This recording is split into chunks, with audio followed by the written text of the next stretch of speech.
रामचंद्र स्वामी रामो मदसर्वा रामचंद्र सर्वस्वं मे रामचंद्र दयानुनार्यम जाने न जाने मैं और किसी को नहीं जानता हूं। जिनकी दृष्टि में केवल भगवान के चरण हो वही है लक्ष्मण लाल। लक्ष्मण धाम सुराम प्रिय सकल जगत आधार गुरु वशिष्ठ जहिरा क्यों लक्ष्मण नाम उदार। तो लक्ष्मण जी केवल भगवान की भक्ति में तल्लीन रहते हैं, इसलिए हम लक्ष्मण के साथ उर्मिला जी का अगर ध्यान करेंगे तो उर्मिला भगवान से हमारा संबंध जोड़ देती हैं और लक्ष्मण लाल जी भक्ति को पुष्ट कर देते हैं। इसके बाद तीसरे भैया जी हैं भरत लाल जी। भरत का मतलब होता है भर देने वाला। भरत चरित कर तुलसी जो सादर सुनही श्री राम पद प्रेमो अवश्य होई भव रस बिरति। भरत जी का नाम लेने मात्र से भगवान से संबंध जुड़ जाता है और भक्ति का सागर हृदय में हिलोरे लगने लग जाता है। मांडवी जी पीछे नहीं रहते। मांडवी जब आती है हृदय में भरत जी के साथ तो भक्ति का सागर हिलोरे लेने लग जाता है। और आपको बताऊं, जब सारे संसार में केवल और केवल भगवान के अंश दिखाई दे, केवल भगवान का दर्शन होने लग जावे, अपने पराये का भेद मिट जावे, तिवारी जी, चौबे जी, दुबे जी, वर्मा जी, यादव जी का भेद मिट जावे, ऊंच नीच का महत्व खत्म हो जावे, आपकी दृष्टि में सभी समान हो जावे और आपकी दृष्टि में केवल परम परमात्मा का दर्शन होने लग जावे, तो समझ लेना कि मांडवी हृदय में पधार चुकी है। अब मांडवी जी की कृपा आप पर बरस रही है, इसलिए अब हृदय में केवल एक बात उठ रही है, श्री राम मैं सब जग जानी करहु प्रणाम जोरि जुग पानी। कौन अपना कौन पराया, सब तो एक ही के उपजाए हैं। और जब ऐसी भावना आ जाती है, हृदय अयोध्या बन जाती है, तो फिर अब भगवान राम जो थोड़े रह पाते हैं। राम जी आते हैं, जो आनंद सिंधु सुख राशि सीकर क्षेत्र लोक सुपासी सो सुख धाम राम असनामा अखिल लोक दायक विश्राम। भगवान राम आ जाते हैं हृदय में, कहते चिंता मत करो, अब हम तुमसे दूर नहीं हैं। हृदय में राम राज्य स्थापित हो जाता है, आनंद उपस्थित हो जाता है, अमंगल दूर हो जाते हैं, हृदय भवन पूरा मंगल भवन बन जाता है। दैविक भौतिक ताप जीव को अगर प्रभावित ही करते हैं तो माता सीता जी जो राम की पराशक्ति है उनका बर्दाश्त ऊपर आ जाता है। अवश्य भोक्तव्यम कर्मा किस शुभाशुभम, हमको अपने कर्म के द्वारा संचित फल को तो भुगतना ही पड़ता है, लेकिन माता सीता जी का कृपा हस्त हमारे सिर पर हो जाता है, उनकी कृपा दृष्टि में हम रहते हैं, इसलिए किसी भी कर्म का फल हम अनायास सहज ही भुगत लेते हैं, हमको कोई दिक्कत नहीं होती है, त्रिताप की ज्वाला शांत हो जाती है। इसलिए हमें भगवान के इन्हीं आदर्शों को स्वीकार करना चाहिए, उनके भाइयों से शिक्षा लेनी चाहिए। और कहते हैं कि आइए एक बहुत सुंदर से भजन के साथ अब हम आपको कृष्ण कथा में ले चलते हैं। भगवान का आज प्रकट उत्सव है। नगरी हो अयोध्या सी रघुकुल सा घराना हो, नगरी हो अयोध्या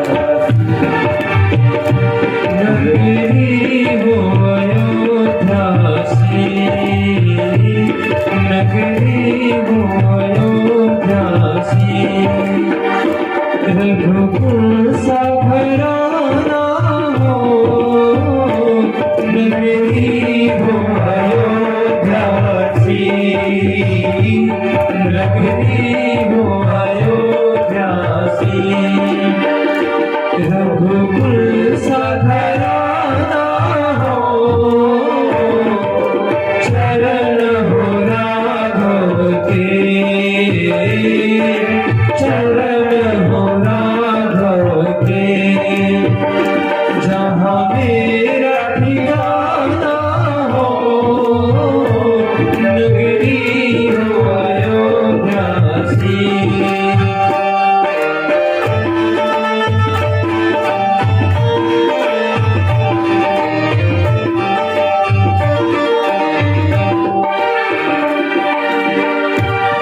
लक्ष्मण सा भाई हो कौशल्या माई हो, लक्ष्मण सा भाई हो कौशल्या माई हो, स्वामी तुम जैसा हो, स्वामी तुम जैसा हो, मेरा रघुराई हो, नगरी हो अयोध्या सी, नगरी हो अयोध्या सी।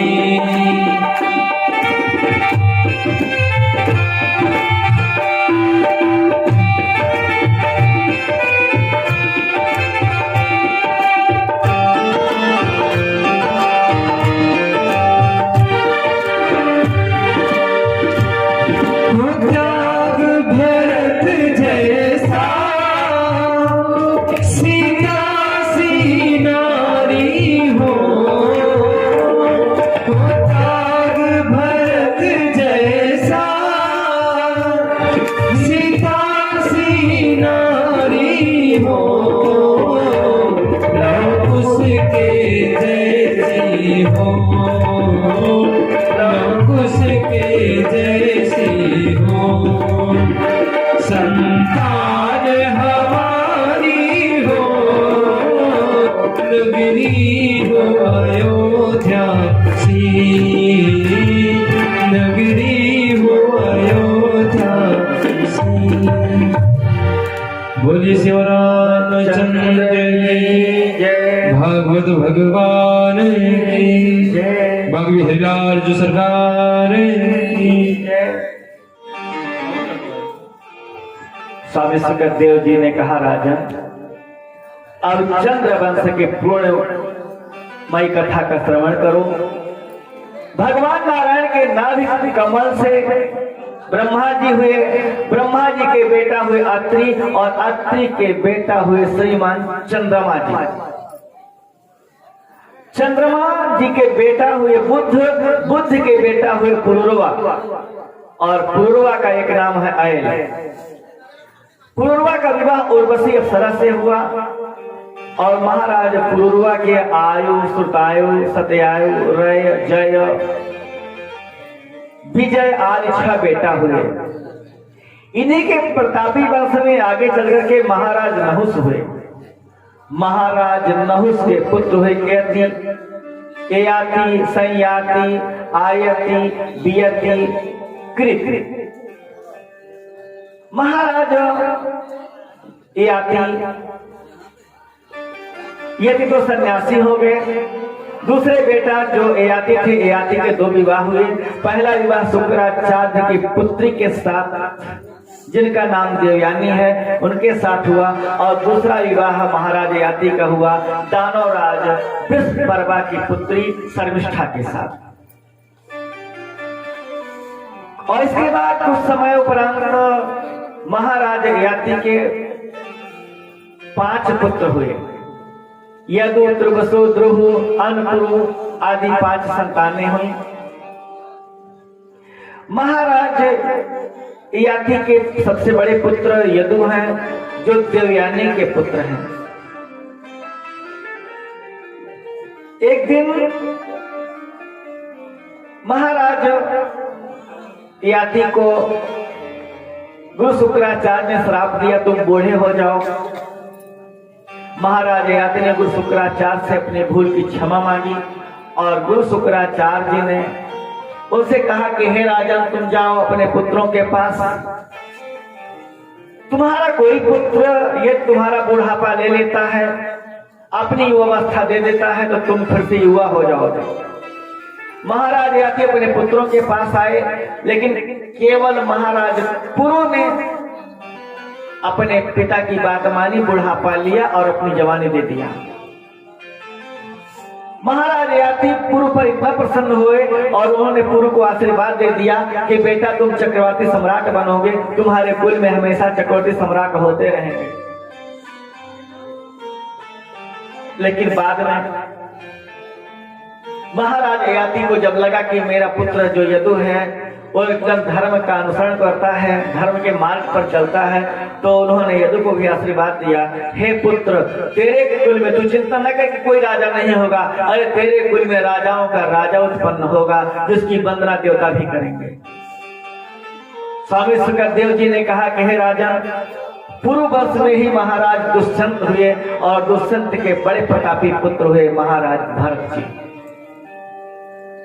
हमारे यहाँ तीन भरत हो चुके हैं, एक दुष्यंत शकुंतला के पुत्र भरत, दूसरे पुत्र जिनकी कथा आपने पहले सुना भरत महाराज ऋषभदेव के पुत्र भरत जी थे, और तीसरे भरत जी हैं जो वैराग्य के प्रतिमूर्ति हैं, संत प्रकृति के हैं, अयोध्या के भगवान श्री राम जी के छोटे भैया भरत। ये तीन भरत, एक भरत जी है कर्मयोगी, दूसरे भरत जी ज्ञान योगी और तीसरे है तप योगी, और इन तीनों के नाम पर हमारे देश का नाम भारतवर्ष पड़ा। और कहते हैं कि महाराज भरत के प्रतापी वंश में महाराज रंगदेव हुए, जिन्होंने जो है सूखा पड़ जाने पर 6 दिन उपवास करने के बाद भी कुछ अगर खाने को मिला तो भी दान में दे दिया, भूखे रह गए लेकिन कुछ भी नहीं खाया। और इसके बाद भगवान से निवेदन किया कि हे भगवान, संसार का सारा दुख हमें मिले, मैं सारे संसार का दुख अकेले भोगना चाहता हूँ लेकिन संसार सुखी हो जाए। जैसे महाराज रंगदेव ने इतना कहा तब तक आकाश से जल की वर्षा होने लग गई, पूरी पृथ्वी जल से परिपूर्ण हो गई, अन्न धन की प्रचुरता हुई, पूरा देश सुखी हो गया। ऐसे ऐसे प्रतापी राजा। हे परीक्षित, तुम भी ऐसे ही महान प्रतापी कुल में उत्पन्न हुए, तुम भी पुरुवर्षी कुल में उत्पन्न हुए हो। और महाराज ययाति के जो सबसे बड़े पुत्र थे यदु से यदुवंश चला, और यदुवंश में ही अजमेढ़, देवमेढ़, सूरसेन, प्रभृति आदि बड़े बड़े प्रतापी राजा हुए।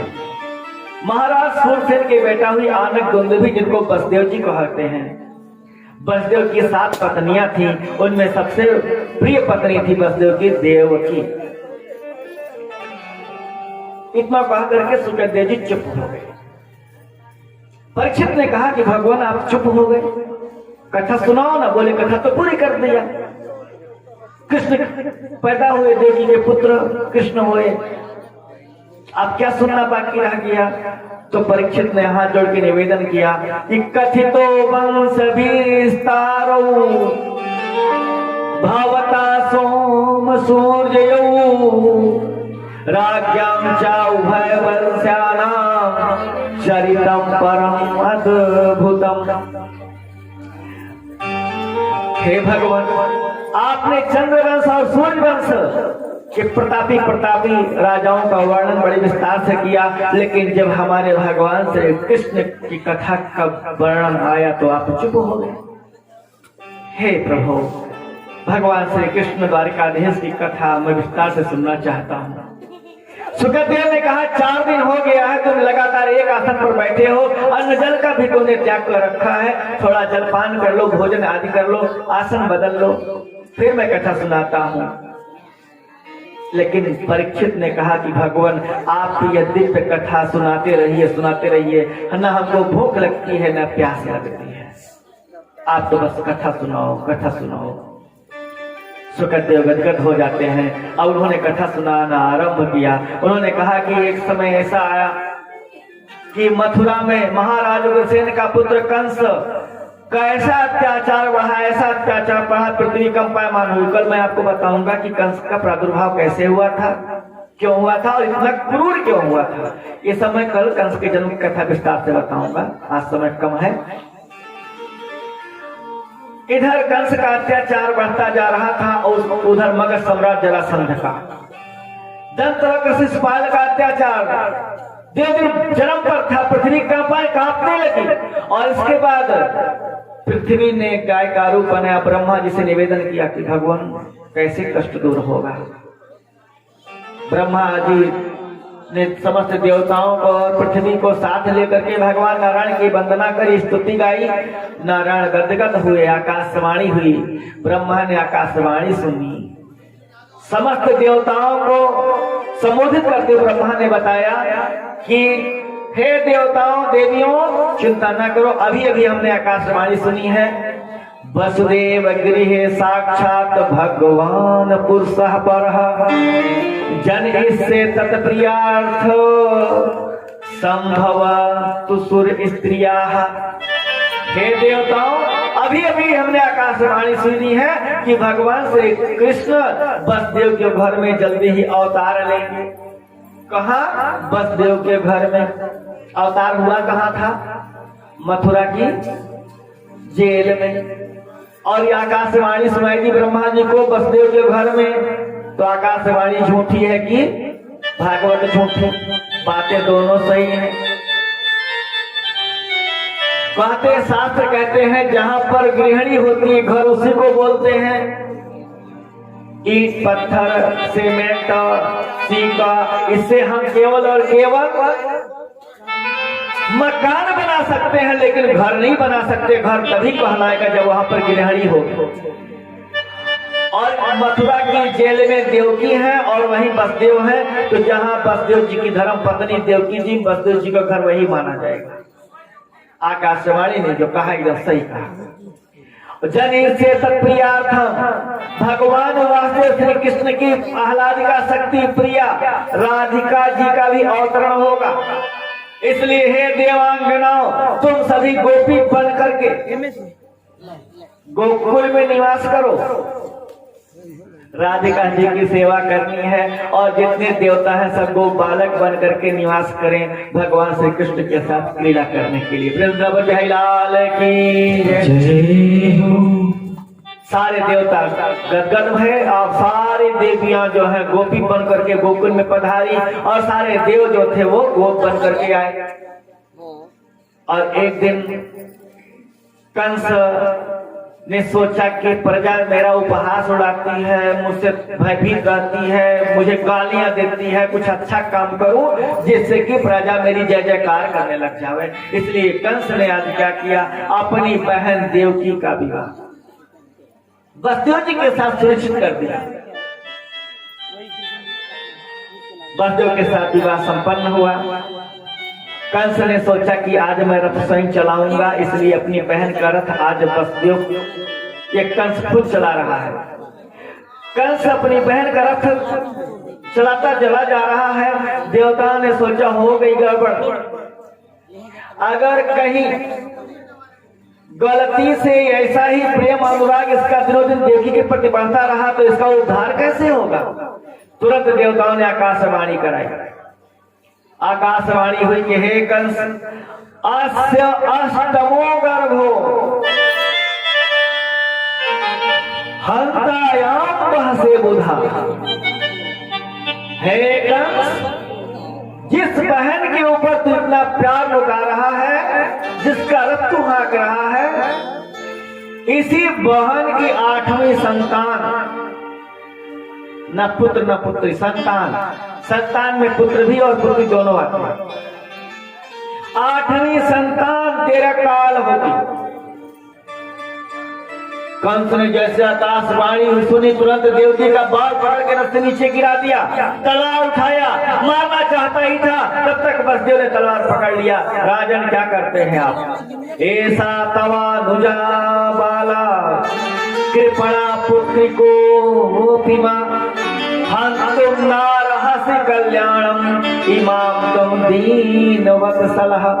हे दीन बंधु, हे राजन,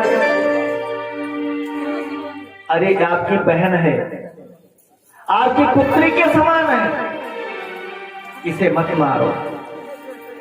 अभी अभी आपने इसका वाग्दान किया है, अभी विवाह आपने संपन्न किया अपने हाथों से और आज अपने हाथों से मारेंगे। यदि आप ये सोचते हो कि देवकी को मारने के बाद आप अमृत को प्राप्त हो जाओगे तो झूठ है महाराज। क्यों? क्योंकि जब जीवात्मा मातृगर्भ से जन्म लेता है उसी समय मृत्यु भी जन्म लेती है। ये जीव के साथ यानी जीवन के साथ मृत्यु का भी जन्म हो जाता है और मृत्यु पीछे पीछे लगी रहती है, क्षण प्रति क्षण मृत्यु का आपका पीछा कर रही है। वसुदेव ने कहा मृत्यु जन्मवताम वीरम देहेन साजायते आद्यवा दशतां देवः मृत्युर्प्राणिनां ध्रुवम्। मृत्यु आज हो चाहे युगों के बाद हो, मृत्यु तो सुनिश्चित है राजा, इसलिए आप इसे मत मारो। हाँ, आपको देवी के पुत्रों से भय है तो मैं वसुदेव सूरसेन का पुत्र समस्त दिशाओं, दिक्पालों, देवर्षियों और समस्त देवताओं को साक्षी मान करके प्रतिज्ञा करता हूं कि देवकी की समस्त संतानों को आपको सौंपता रहूंगा।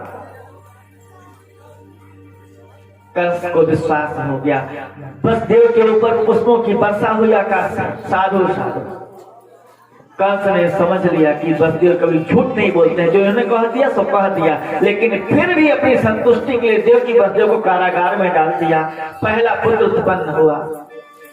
वसुदेव ने कहा देवी पुत्र दे दो, महाराज कंस को सौंपना है। देवकी रोने लगी। देवकी ने कहा कि भगवान, अरे तो पहला पुत्र है, मेरे भाई को 8वें से डर है। लेकिन वसुदेव ने कहा देवी देखो, तुम मेरी धर्म पत्नी हो, मैंने 8 पुत्रों को देने की प्रतिज्ञा करी है, इसलिए जितना करो मेरे धर्म की साथी बनो, मेरे मस्तक पर झूठ का कलंक ना लगाओ। देवकी रोती बिलखती रही और वसुदेव ने देवकी की गोद से पहले बालक को ले लिया। एक माँ के सामने, एक विवश माँ के सामने उसके पुत्र को वसुदेव जी लेके जा रहे। कंस ने जैसे ही देखा बालक पहला आया, कंस देखते ही प्रसन्न, और तो पहला नहीं, ले जाओ ले जाओ, इसकी कीर्ति बड़ी उज्जवल है, इसका नाम कीर्तिमान मैं रखता हूँ, मुझे इससे कोई डर नहीं, लेके जाओ। लौटा दिया। वसुदेव जी बालक को लेके आ रहे हैं, भागते जा रहे, पता नहीं फिर अब इसकी बुद्धि बदल जावे, फिर कब बुला लेवे, इसलिए लेके चलो, कम से कम जी भर के मुखड़ा तो देखूंगा जब तक मेरे पास रहेगा। मंत्री सेनापतियों ने आकर के कंस की बुद्धि को बदल दिया। राजा ने क्या कर रहे हो? अरे तुम कृष्ण की माया को नहीं जानते हो, आप जिसको पहला समझते हो वही 8वां हो सकता है। देखो राजा, हमारे हाथ में 5 उंगलियां हैं, 1 2 3 4, ये 5 हो गई। महाराज अब इधर से गिनो, देखो अभी 1 हो गई, पहली ये हो गई, 1 2 3 4, जो पहली थी 5वीं बन गई। ऐसे ऐसे तमाम उदाहरण दे करके कमल की 8 पंखुड़ियों को बना करके राजा से गिनने के लिए सेनापतियों ने, मंत्रियों ने कहा गिनो महाराज।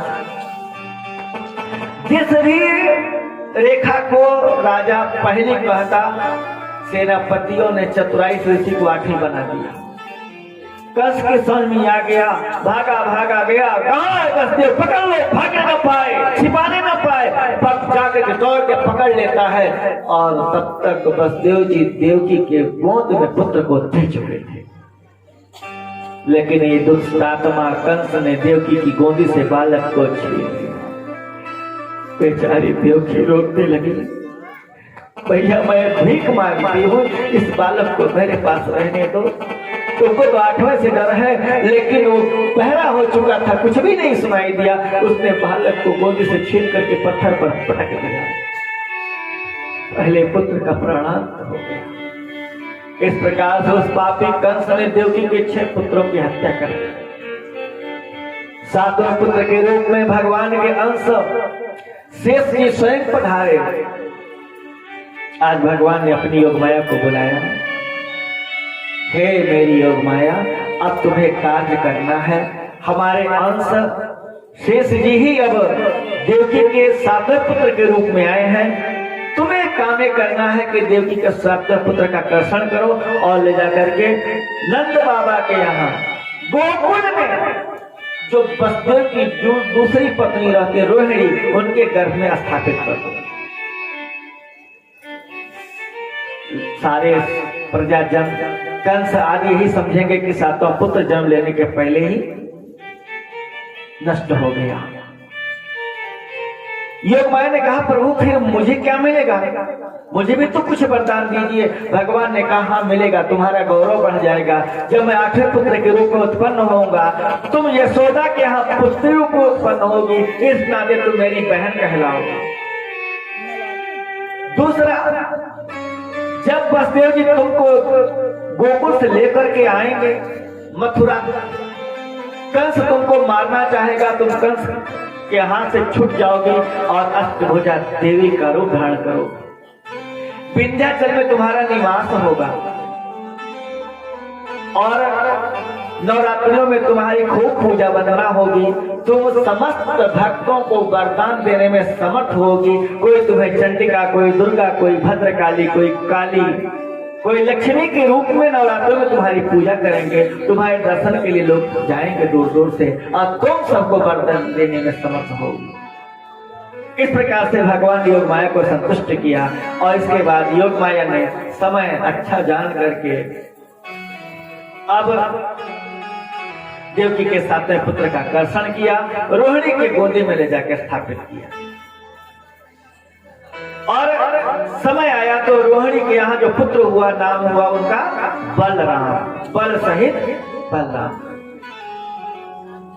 इसके बाद आज भगवान वासुदेव श्री कृष्ण 8वें पुत्र के रूप में माता देवकी के गर्भ में पधारे। कारागार एकदम प्रकाश से परिपूर्ण हो गया। सारे द्वारपाल पहरेदार जितने भी थे सब दंग हो गए, इतना प्रकाश कहां से फैल रहा है। कंस को भेजा, महाराज प्रकाश चारों तरफ उजाला है उजाला। कंस आया लेकिन समझ नहीं पाया ऐसा क्यों हो रहा है। समझ गया अब हमारा 8वां आने वाला है। कंस वहां से जब चला जाता है तो देवताओं ने सोचा कि भगवान पधारे हैं और हमारे लिए ही भगवान का आगमन हो रहा है, हम लोग चले माता देवी गर्भ की स्तुति करें। यहाँ स्वामी सुखदेव जी ने गर्भ स्तुति गाई है, आइए हम सब भी स्तुति करते हैं 2 लाइन। स्वागतम कृष्ण स्वागतम कृष्ण स्वागतम कृष्ण सुस्वागतम कृष्ण स्वागतम कृष्ण सुस्वागतम कृष्ण स्वागतम सुस्वागतम शरणागतम कृष्ण स्वागतम कृष्ण सुस्वागतम कृष्ण। सारे देवता बहुत देर से कीर्तन गा रहे हैं, भगवान का स्वागत कर रहे हैं। कहते हैं कि सत्यव्रतम सत्यपरम सत्यम सत्य से योनिम निहितम सत्य सत्यव्रतम सत्यपरम सत्यम सत्य से योनिम निहितम सत्य सत्य से सत्य वृत सत्य नेत्रम सत्यात्मकम त्वं शरणं प्रपन्नम्। स्वागतम कृष्ण सुस्वागतम कृष्ण स्वागतम कृष्ण सुस्वागतम कृष्ण।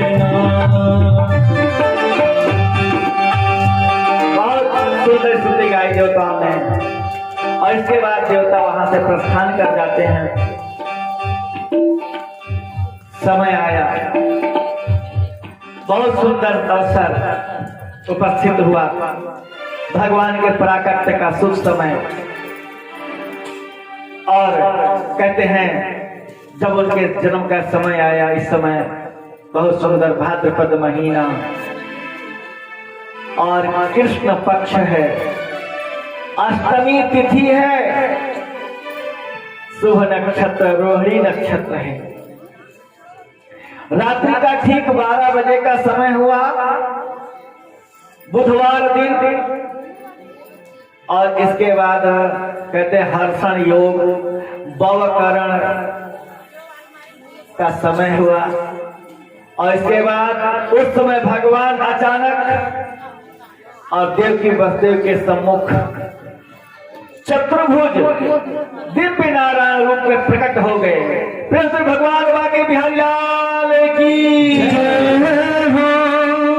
आइए हम भगवान का अवतरण हुआ है तो बहुत सुंदर एक मंगल गीत और इसके बाद तुरंत भगवान की झांकी का हम दर्शन करने जा रहे हैं। आइए एक सुंदर दिव्य गीत के साथ। हरे रामा भादो रैन अंधियारी बदलिया छाई रे रामा। हरे रामा भादो रैन अंधियारी बदलिया छाई रे रामा। हरे रामा भादो रैन अंधियारी बदलिया छाई हे रामा।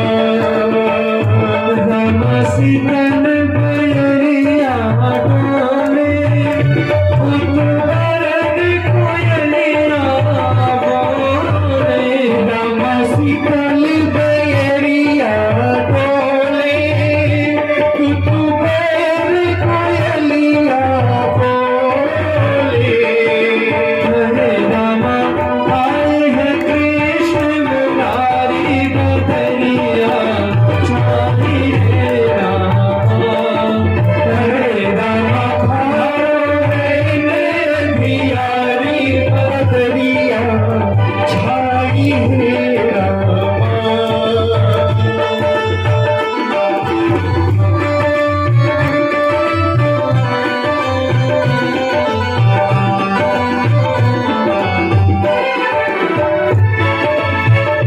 बिहू बिहू कही बकरिया पुकारे दादुर शब्द उजारे। बिहू बिहू कही बकरिया